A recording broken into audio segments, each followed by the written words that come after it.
This is the most important video that I've made so far. These past 2 weeks in crypto have been more important and impactful than the past several years. It's going to take me 2 videos to cover all of this. So in this video, I will cover what has happened here in the US in regards to the federal government, Visa, Mastercard, and PayPal. And in Wednesday's video, I'll cover what's going on in China and how it's kickstarting the bull market that we're seeing in Bitcoin and Ethereum. Sit tight, it's going to be a big episode.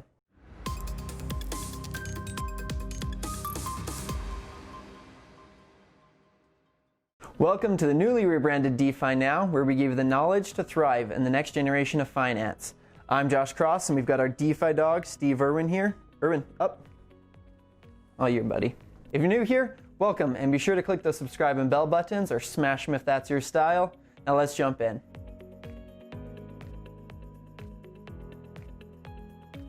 The biggest news that we've seen, possibly in the past decade, came out on July 22nd. This formal letter from the Office of the Comptroller of the Currency states that banks may provide custody services for crypto assets. There are 2 big points to this that are important to understand. The first is that national banks in the US now have regulatory clarity and approval to offer crypto services to their customers, so they can store cryptocurrencies and even offer other services such as staking for their customers.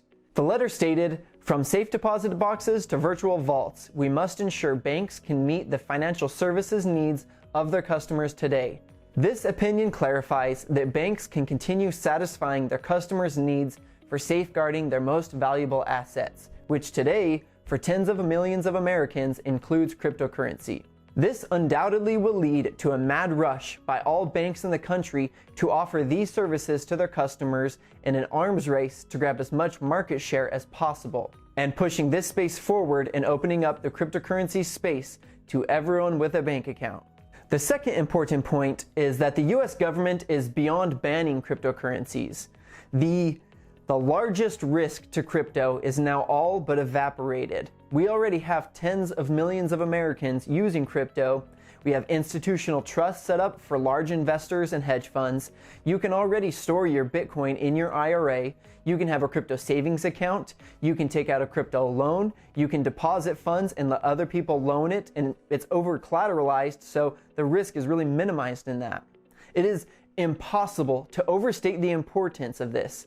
In the few years that I've been involved in crypto, it has gone from a space allegedly full of criminals, scammers, money launderers, and all that stuff, to an exploding ecosystem that has greatly matured. It's offering open, borderless banking services to everyone in the world. It's separating state and money, and now has regulatory approval, and incumbent companies are jumping in as fast as they can. Now, speaking of incumbent companies, let's talk about Mastercard, Visa, and PayPal.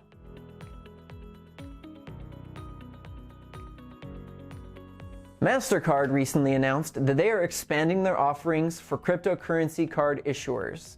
They said in a statement, "The cryptocurrency market continues to mature, and Mastercard is driving it forward, creating safe and secure experiences for consumers and businesses in today's digital economy." They're starting with a partnership with WireX, a London-based crypto payment processor. WireX is the first cryptocurrency payment platform to get a Mastercard Principal membership.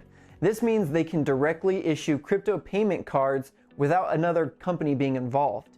So when they release them, you can spend crypto anywhere that Mastercard is accepted. Now, not to be outdone, Visa announced 2 days later in a blog post on their website that they are advancing their approach to digital currencies as well. In the blog post, they wrote, "Visa has been working closely with licensed and regulated digital currency platforms like Coinbase and Fold to provide the bridge between digital currencies and our existing global network of 61 million merchants. Around the world, more than 25 digital currency wallets have linked their services to Visa, giving users an easy way to spend from their digital currency balance using a Visa debit card or prepaid credential anywhere Visa is accepted." Now, Visa already made Coinbase a principal member over a year ago. At that time, Coinbase released the Coinbase card in the UK, which allowed UK citizens to spend their crypto anywhere in the world Visa is accepted. Now we have regulatory approval here in the US, so it's only a matter of time until we see the same thing happen here. And finally, PayPal.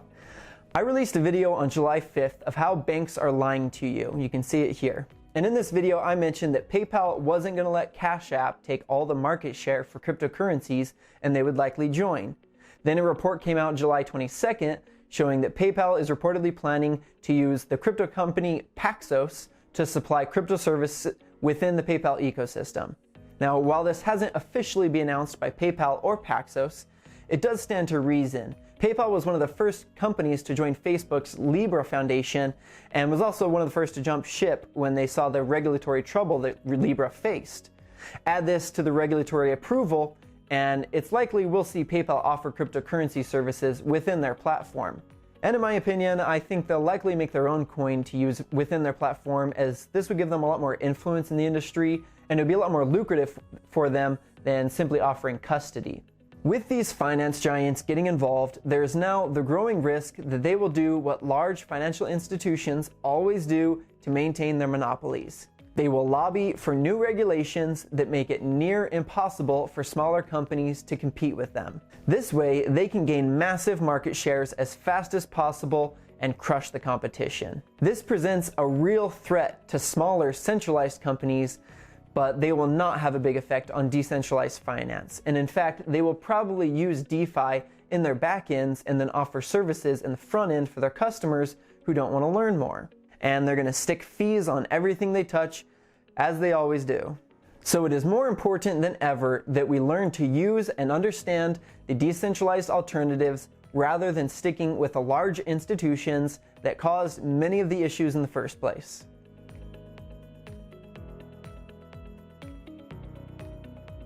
If you're watching this video, then you're already in a better position than more than 99% of others. But if you just watch it and you still don't take any action, or worse, you watch this video and brush it off as another scam without looking into it further, you are going to miss out on an opportunity that is larger than the internet, and it will cost you.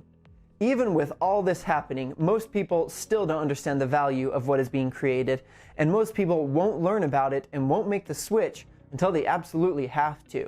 And this is why we are heading into the largest wealth transfer in modern history. Those who educate themselves on this sooner rather than later will get heavily rewarded for it. And those who still think this is a scam and refuse to look into it, they won't. And they'll miss out on the biggest fundamental change in money since we started using gold and silver bars thousands of years ago. The last time Bitcoin was below $100 was July 28th, 2013. It'll never be that low again. The last time Bitcoin was below $1,000 was March 25th, 2017. It'll never be that low again. Bitcoin is currently establishing itself above 11,000, and it is possible that July 26th, 2020 is the last time that Bitcoin will ever be below $10,000. This is what digital scarcity means, and this is the power of neutral money that is free from corporate and government control. And decentralized finance is the future. Thank you so much for joining me in this video and making it all the way to the end.